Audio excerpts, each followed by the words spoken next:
बातचीत इंडस्ट्री के लोगों से, पूरी पिक्चर बची है अभी प्रोमो देख। मेरे किस्से सुनोगे तो रो दोगे, लश्करी खुशी बकचोदी दोनों से भली बात थी। हमें रोका था बहुतों ने, परिवार खुश मुझे तुम क्या रोकोगे।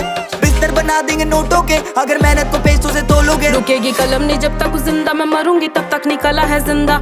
मुझे लगता है जानती सब हूँ मैं, हार या जीत की होती नहीं चिंता। मैं सुनती हूँ लोगों को ज्यादा नहीं, पर मैं जानती सबके हूँ दिल का। मेरे होते पड़ोसी अमीर जो पैसा या बातें बनाने से मिलता, लो आदत डाल मैं रुकूं